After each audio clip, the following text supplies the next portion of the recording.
नमस्कार मित्रांनो, आज आपण आपल्या शरीरासाठी खूप इम्पॉर्टंट न्यूट्रिएंट असलेल्या एका घटकाबद्दल जाणून घेणार आहोत.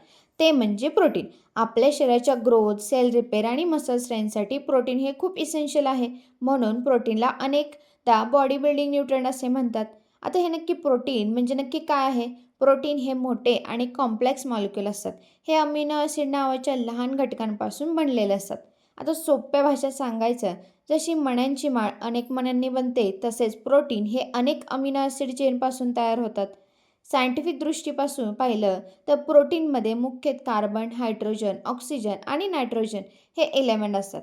आता मानवी शरीराला साधारण 20 टाइप्स ऑफ अमिनो ॲसिड लागतात. यापैकी काही शरीर स्वतः तयार करू शकते, पण काही आपल्याला डाएटमधून घ्यावे लागतात. त्यांना इसेन्शियल अमिनो ॲसिड असे म्हणतात. त्यानंतर प्रायमरी स्ट्रक्चर बघूया आपण. प्रोटीनची सर्वात पहिली आणि सर्वात बेसिक स्ट्रक्चर म्हणजे प्रायमरी स्ट्रक्चर आहे. आता या स्तरावर प्रोटीन हे फक्त अमिनो ॲसिडचे स्ट्रेंथ चेन असते. जसे मण्यांना एकमेकांशी दोऱ्याने जोडले जाते, तसेच अमिनो ॲसिड काय करतात, की एकमेकांना पेप्टाइड बॉन्ड नावाच्या बंधनाने जोडले जातात. आता या चेनमध्ये अमिनो ॲसिड कोणत्या सिक्वेन्समध्ये आहे हे खूप इम्पॉर्टंट असते. कारण जर हा सिक्वेन्स बदलला तर प्रोटीनचे फंक्शनसुद्धा बदलून जाते. म्हणून प्रायमरी स्ट्रक्चर ही प्रोटीनच्या रचनेचे फाउंडेशन मानले जाते. त्यानंतर येतं सेकंडरी स्ट्रक्चर. या स्टेजवर प्रोटीनची स्ट्रेंथ चेन थोडी फोल्ड किंवा कॉईल होऊ लागते. आता यामुळे काय होतं, की दोन मुख्य प्रकारचे स्ट्रक्चर तयार होतात.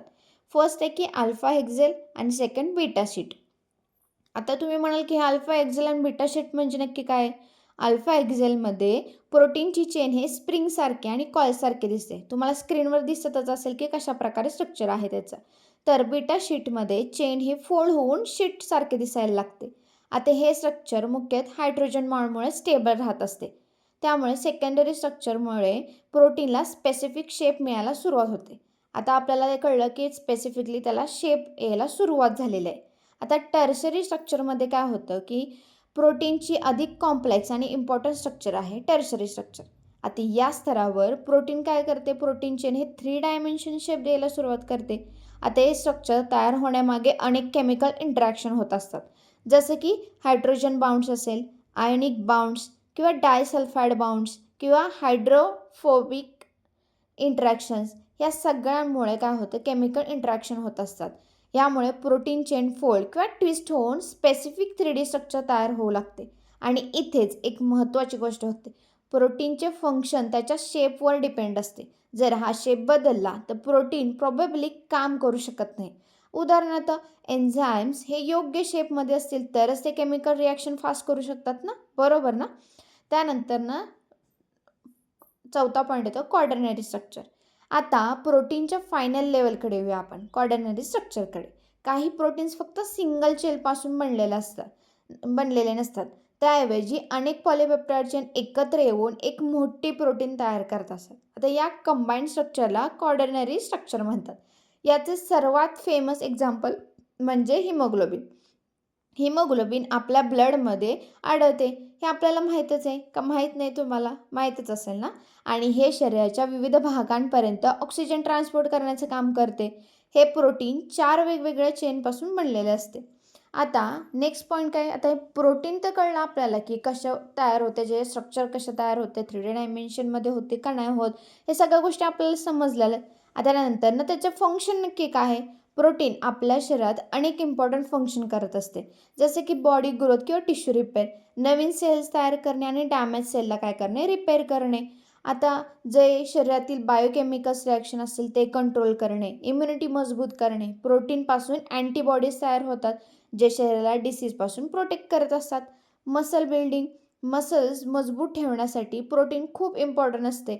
त्यानंतर एनर्जी सोर्स, जेव्हा शरीराला कार्बोहायड्रेट्स आणि फॅट कमी मिळतात तेव्हा प्रोटीन एनर्जीसाठी वापरले जाते. आता तुम्ही म्हणाल की ह्याचे सोर्स कोणते आहेत? प्रोटीन आपल्याला प्लांट सोर्स आणि ॲनिमल सोर्समधून मिळत असते. आता ॲनिमल सोर्स कोणते आहे? तुम्हाला सगळ्यांना माहीत असेल, नॉनव्हेज तर सगळ्यांना आवडतं आहे की नाही? Eggs, milk, dairy products, meat, fish या सगळ्यांमधून आपल्याला कंप्लीट प्रोटीन मानले जाते. कारण यात सर्व इसेन्शियल अमिनो ॲसिड असतात. त्यानंतर प्लांट सोर्समध्ये कोणते?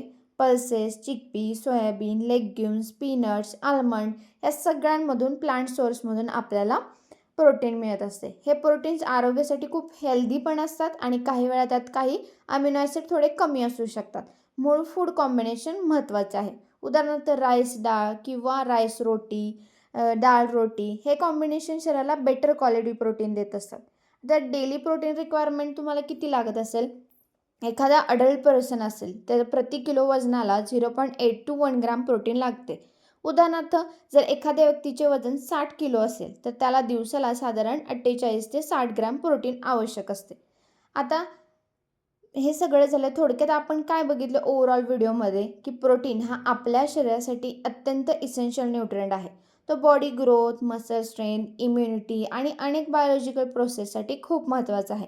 म्हणून आपल्या डेली डाएटमध्ये डाळी, कडधान्य, दूध, अंडी आणि इतर प्रोटीन रिच फूड समाविष्ट करणे आवश्यक आहे. हेल्दी लाईफसाठी बॅलन्स डाएट आणि सफिशियंट प्रोटीन इनटेक करणं खूप इम्पॉर्टंट आहे. तुम्हाला हा व्हिडिओ आवडला असेल तर नक्की फॉलो करा. स्टुडंटसाठी खूप इझिली समजून सांगितलेलं आहे टॉपिकमध्ये आणि फॉलो करायला विसरू नका. जेणेकरून तुम्हाला अजून वेगवेगळ्या एज्युकेशन कंटेंट तुम्हाला ह्याच्यावरती मिळत राहतील. Thank you.